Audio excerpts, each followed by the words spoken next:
नमः शिवाय। सौभाग्यदीप के YouTube चैनल पर आपका स्वागत है। ज्योतिष के अनेक महत्वपूर्ण विषयों पर हम आपको जरूरी जानकारी लगातार उपलब्ध करवा रहे हैं। अगर आपने अभी तक हमारे चैनल को सब्सक्राइब नहीं किया है तो अभी कर लें, ताकि आपको समय समय पर आवश्यक जानकारी मिलती रहे। 21 जून 2020 को पृथ्वी पर सूर्य ग्रहण होने जा रहा है। आप जानते ही होंगे कि ग्रहण को शुभ नहीं माना जाता। किसी न किसी अनिष्ट की संभावना बनी ही रहती है। मैं अब आपको बताऊंगा कि यह ग्रहण कहां-कहां दिखाई देगा, कब प्रारंभ होगा तथा कब तक रहेगा, इसके सूतक का समय कब से कब तक होगा, इससे राजनीतिक व अन्य क्षेत्रों में क्या परेशानी हो सकती है और किस राशि वाले को यह क्या प्रभाव देगा। यह सब जानना इसलिए जरूरी है क्योंकि जब भी किसी ऐसे ग्रहण का समय नजदीक आता है तो टीवी चैनलों पर इससे संबंधित आधी अधूरी और डराने वाली जानकारी चीख चीख कर दी जाती है कि न जाने ग्रहण से अब क्या होने वाला है। कई बार तो टीवी देखकर लगता है कि पृथ्वी का विनाश होने में अब ज्यादा समय नहीं है। यदि आपके पास पहले से ही सही जानकारी है तो आपको न तो कोई चिंता होगी और न ही मानसिक तनाव होगा। जानकारी और सावधानी दोनों ही जरूरी हैं। सबसे पहले बात करते हैं कि यह ग्रहण कब होगा और कहां-कहां पर दिखाई देगा। यह ग्रहण 21 जून 2020 को होगा। उस दिन रविवार है। आषाढ़ मास की अमावस्या है। मिथुन राशि और मृगशिरा नक्षत्र है। भारतीय समय के अनुसार ग्रहण प्रारंभ होने का समय है सुबह 9:16। खग्रास आरंभ होगा 10:17 पर। ग्रहण का मध्य है 12:10 पर। खग्रास समाप्त होगा दोपहर बाद 2:02 पर और ग्रहण का मोक्ष होगा दोपहर बाद 3:04 पर। यह ग्रहण विश्व के कई देशों में दिखाई देगा। दक्षिणी पूर्वी यूरोप, एशिया तथा अफ्रीका महाद्वीप, उत्तरी ऑस्ट्रेलिया तथा हिंद महासागर में दिखाई देगा। खाड़ी के देशों पाकिस्तान, चीन, नेपाल तथा भूटान में भी यह आंशिक सूर्य ग्रहण दिखाई देगा। यह कंकणाकृति सूर्य ग्रहण दिल्ली में आंशिक सूर्य ग्रहण के रूप में दिखाई देगा। भारत के ज्यादातर क्षेत्रों में यह सुबह के 10 बजे के बाद दिखाई देगा और दोपहर बाद 2:28 से पहले इसका मोक्ष हो जाएगा। दिल्ली और उसके आसपास यह 10:20 से 1:50 तक ही दिखाई देगा। अब हम ग्रहण के सूतक की बात करते हैं। ग्रहण का सूतक शनिवार और रविवार के मध्य रात्रि को 12:16 से शुरू हो जाएगा। सूतक के समय कुछ सावधानियां बताई गई हैं जिनका पालन करना जरूरी होता है। सूतक से केवल बालकों, वृद्धों तथा रोगियों को छूट होती है। सभी को सूतक के नियमों का पालन करना चाहिए। ये नियम मोटे तौर पर इस प्रकार हैं कि इस अवधि में आप न तो सोएं और न ही भोजन आदि करें। इस अवधि में सार्वजनिक मंदिर बंद होते हैं। घर में भी भगवान की मूर्ति का स्पर्श न करें और न ही मंदिर खोलकर भगवान की पूजा करें। आपको जो पूजा करनी है, मंत्र पाठ करना है, सिद्धि करनी है या जो जप आदि नियम पूरा करना है या कोई विशेष पूजा करनी है तो मंदिर के पास बैठकर आसन लगाकर निरंतर कर सकते हैं। धार्मिक पुस्तकें पढ़ें, आरती करें, शांत रहें। आपको जो भी करना है सब कुछ करें। पर हास्य विनोद न करें, अनर्गल बातें न करें, झूठ न बोलें, लड़ाई झगड़ा न करें, निराश न हों, आदि आदि। इस अवधि में आप दान दक्षिणा कर सकते हैं। दान में अन्न, वस्त्र, धन, स्वर्ण आदि का दान बताया गया है। ग्रहण के समय अधिकांश लोग महासाबुत की काली दाल और चावल तथा सिक्का दान करते हैं। दान की मात्रा दान देने वाले की इच्छा और उसके सामर्थ्य के अनुसार होनी चाहिए। ग्रहण की अवधि में गर्भवती स्त्रियों के लिए कुछ विशेष नियम बताए गए हैं। वे फल सब्जी आदि न काटें, बालों में कंघी न करें, तेल आदि न लगाएं, सिलाई बुनाई न करें, अर्थात कोई भी ऐसा काम न करें जिसमें काटना, जोड़ना या तोड़ना शामिल हो। केवल पूजा पाठ का काम ही श्रेष्ठ कहा गया है। ऐसी स्त्री के घर में कोई पुरुष धूम्रपान भी न करे। कई बालकों के शरीर पर कहीं कहीं कुछ जन्मजात काले या हल्के लाल आदि निशान होते हैं जो मिटाने पर भी नहीं मिटते। माना जाता है कि ये माता पिता द्वारा ग्रहण काल में धूम्रपान या खाना बनाने आदि का प्रभाव या परिणाम होता है, इसलिए सावधानी बरतें। ये निशान चाहे शरीर पर कहीं भी आ जाएं, जीवन में कभी दूर नहीं होते। इसका प्रमाण आप मेरे पास देख सकते हैं। जब ग्रहण समाप्त हो जाए तो स्नान अवश्य करें और संभव हो तो भगवान के दर्शन करके शुक्रिया अदा करें। हिंदू मान्यताओं के अनुसार जब राहु सूर्य देवता को ग्रस लेता है तो ग्रहण होता है और जब छोड़ देता है तो मोक्ष हो जाता है। अब हम विचार करेंगे कि 21 जून को होने वाले इस सूर्य ग्रहण का फल क्या होगा। सूर्य ग्रहण अमावस्या के दिन होता है और चंद्र ग्रहण पूर्णिमा के दिन। 21 जून को अमावस्या है। इससे पहले की पूर्णिमा को चंद्र ग्रहण हो चुका है 5 और 6 जून की रात्रि में, और आने वाली पूर्णिमा यानी 5 जुलाई को फिर से चंद्र ग्रहण होगा। यह भारत में दिखाई नहीं देगा और इसका हम पर कोई प्रभाव नहीं पड़ेगा, यह अलग बात है, पर ग्रहण तो ग्रहण ही है। प्रकृति पर तो इसका प्रभाव पड़ेगा ही।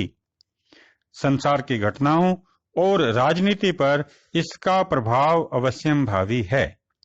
देश की राजनीति व वातावरण पर इसका प्रभाव अवश्य पड़ेगा। वर्तमान में संवत 2077 चल रहा है। आनंद नाम के इस संवत्सर का फल बहुत ही शुभ माना गया है, परंतु ये ग्रहण इस शुभत्व में कष्टकारक ही सिद्ध होंगे। संवत्सर का राजा बुध और मंत्री चंद्र है, जिस कारण हर ओर शांति के प्रयास दिखाई देने चाहिए, पर बीच बीच में ग्रहण के ये योग शांति को भंग करने वाले हैं। ग्रहण से पहले के कुछ सप्ताह और बाद के भी कुछ सप्ताह भयंकर होते हैं, इसलिए सावधानी आवश्यक है। सूर्य ग्रहण के प्रभाव से जनता के बीच विवाद बढ़ेंगे, अनाचार बढ़ेंगे, आरोप प्रत्यारोप बढ़ेंगे, अनाचार बढ़ेगा, कमजोर बलवान को गाली देगा और बलवान कमजोर को कष्ट देगा। फिर चाहे वह जन सामान्य हो या राजनीतिक पार्टियां, सभी में क्लेश होगा। विरोधी राजनीतिक पार्टियां सत्ता पक्ष में कमियां निकालेंगी जो सत्ता पक्ष को सहन नहीं होगा। वैमनस्य बढ़ने से भविष्य खराब होगा, जिससे गतिरोध पैदा होगा और देश की हानि होगी। ग्रहण से प्राकृतिक वातावरण खराब होगा, वर्षा का सिस्टम खराब होगा। कहीं कहीं अतिवृष्टि के कारण बाढ़ आएगी और कहीं कहीं वर्षा की कमी के कारण सूखे के हालात हो जाएंगे। देश के उत्तरी भाग में भूमि के कंपन और भूमि खिसकने से हानि होगी। चट्टानें लगातार गिरती रहेंगी। कश्मीर की तरफ अधिक कष्ट होगा। उग्रवादी व चरमपंथी बढ़ेंगे। सरकार को अधिक चौकसी बरतनी पड़ेगी। जनधन की हानि की संभावना है। उत्तरी भाग में भूकंप से विनाश की संभावना भी है। सूर्य ग्रहण के आसपास भूकंप का आना सामान्य बात है। आंधियों व समुद्री तूफानों से भी हानि होगी। जल के स्रोतों, तालाबों व बांधों आदि की निगरानी की आवश्यकता रहेगी। अंतर्राष्ट्रीय स्तर पर बड़े बड़े नेताओं पर अपने को सर्वगुण संपन्न और सबसे अधिक शक्तिशाली दिखाने की सनक बढ़ेगी। कोई युद्ध की धमकी देगा तो कोई अपनी ताकत बढ़ाने के लिए देशों के किसी ग्रुप में शामिल होगा। ग्रहण मृगशिरा नक्षत्र में शुरू हो रहा है, जिसका स्वामी ग्रह मंगल है। संसार पर मंगल का प्रभाव तो बढ़ेगा ही। मारपीट, तोड़फोड़, जनधन की हानि तो होगी। इस काल में आप सब अपने लिए सावधानी बरतें। यह ग्रहण न तो व्यापारी वर्ग के लिए ठीक है और न ही मध्यम वर्गीय नौकरी पेशा व्यक्तियों के लिए। व्यापार में हानि और नौकरी गंवाने के योग बहुत लोगों के लिए हैं। सरकारी नीतियों की भी इस संबंध में आलोचना होती रहेगी। जिस तरह व्यक्तियों के घर का बजट खराब होगा, उसी तरह सरकार का राजकोषीय घाटा भी बढ़ेगा। अछूता कोई नहीं रहेगा। तस्करों, चोरों और डकैतों के बल में वृद्धि होगी। अग्निकांडों में भी बढ़ोतरी होती रहेगी। अपने अधिकार क्षेत्र में आने वाली संपत्तियों के बारे में पहले से सावधानी बरतना ठीक रहेगा।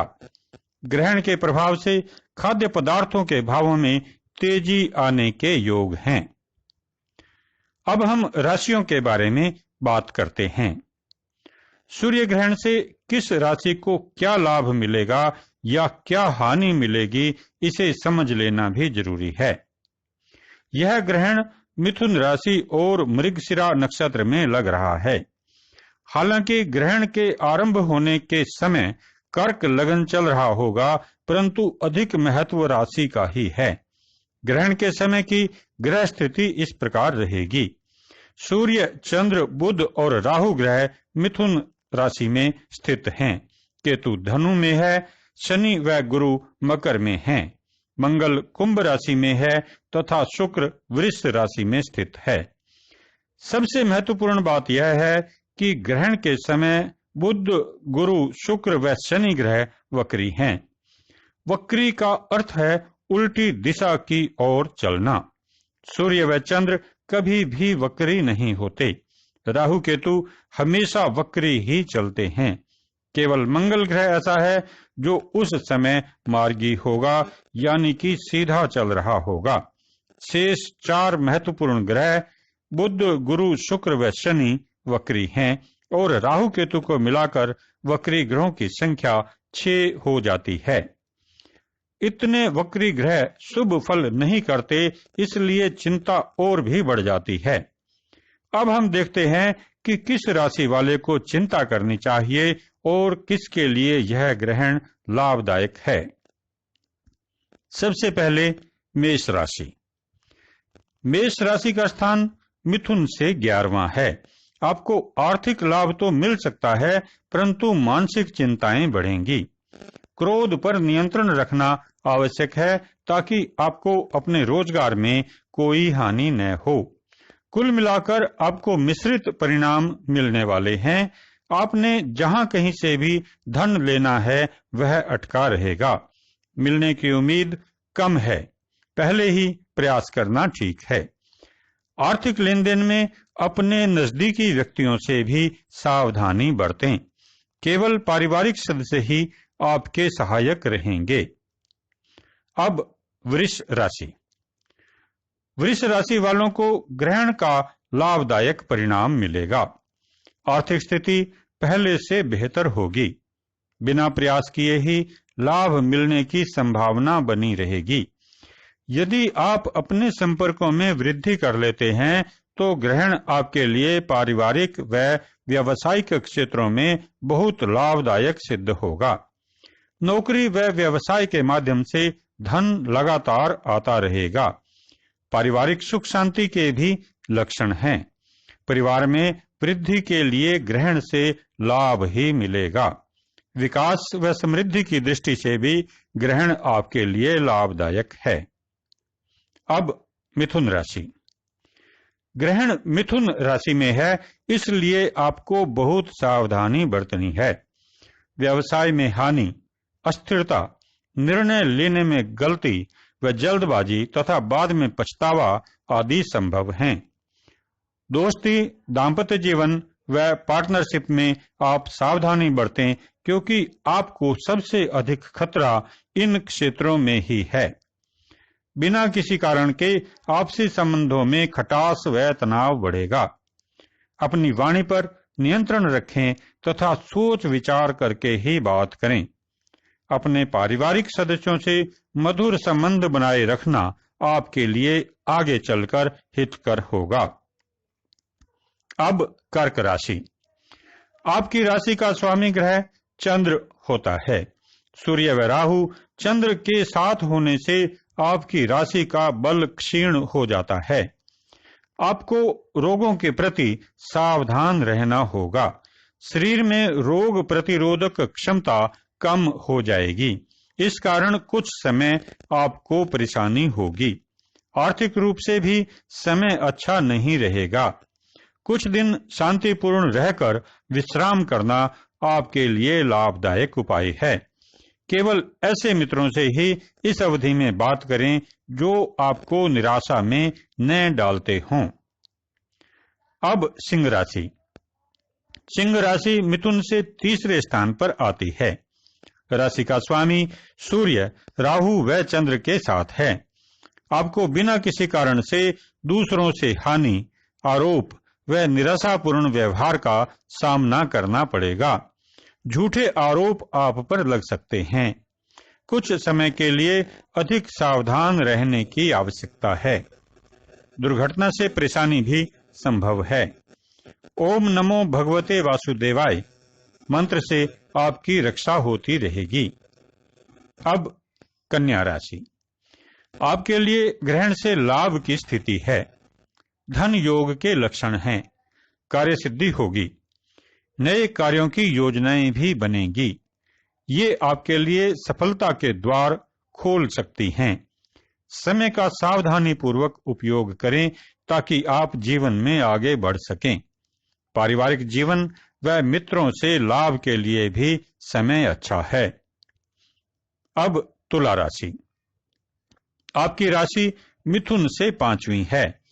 ग्रहण के आसपास का समय आपके लिए लाभदायक रहेगा। मानसिक शांति रहेगी। योजनाबद्ध तरीके से आप जो काम करेंगे उसमें आपको सफलता मिलेगी। पहले से रुकी हुई योजनाएं या रुका हुआ धन आपको प्राप्त हो सकता है। पारिवारिक जीवन सुखद रहेगा।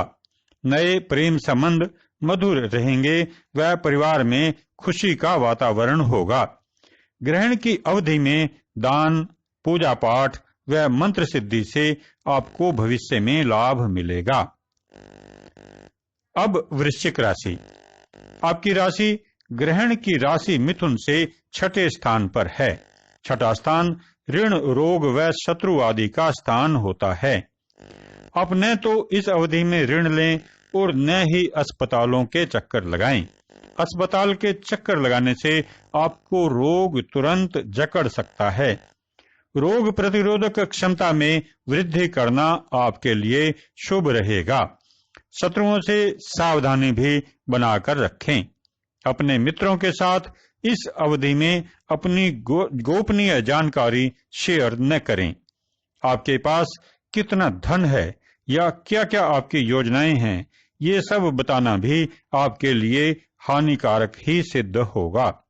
सावधानी में ही बचाव है, इसका आप ध्यान रखें। अब धनु राशि। आपकी राशि ग्रहण से सातवें स्थान पर है। आपको मिश्रित परिणाम मिलेंगे।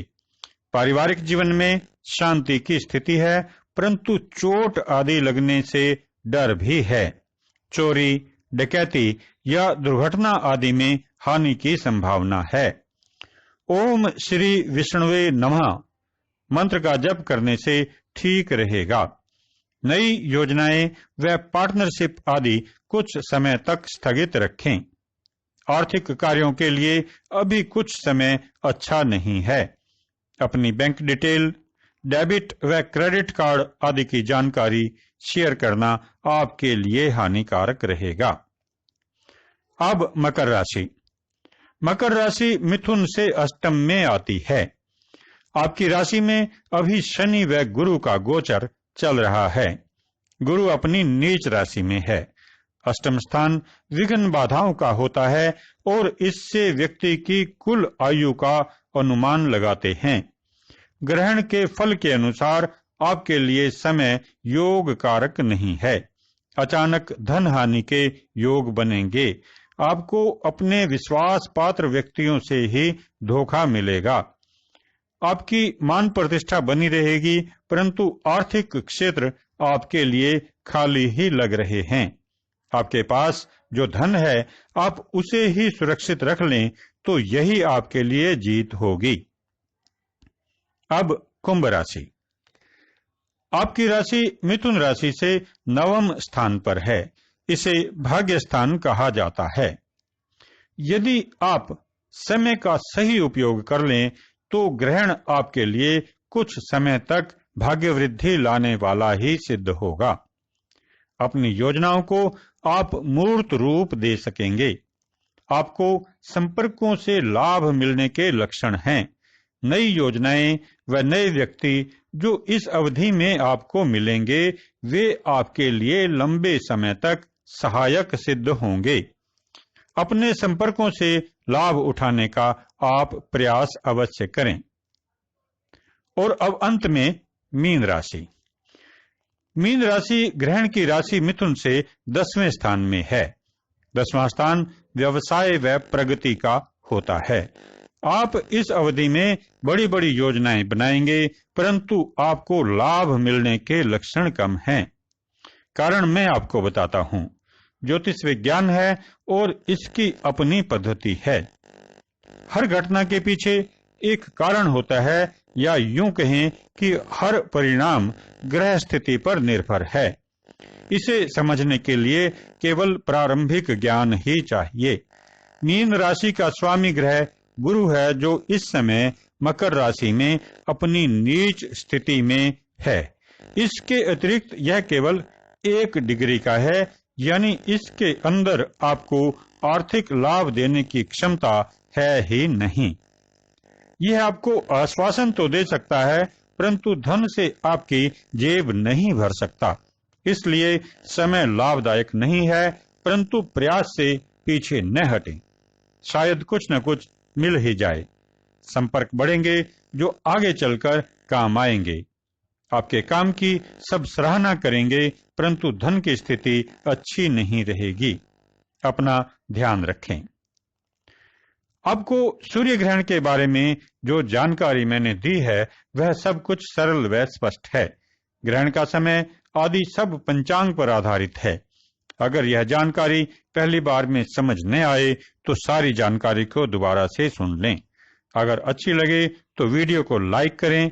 आप चाहें तो यह जानकारी अपने मित्रों के साथ शेयर भी अवश्य करें। किसी और जानकारी की आवश्यकता हो तो आप हमें अवश्य लिखें। आप हमसे ज्योतिष संबंधी सलाह भी ले सकते हैं।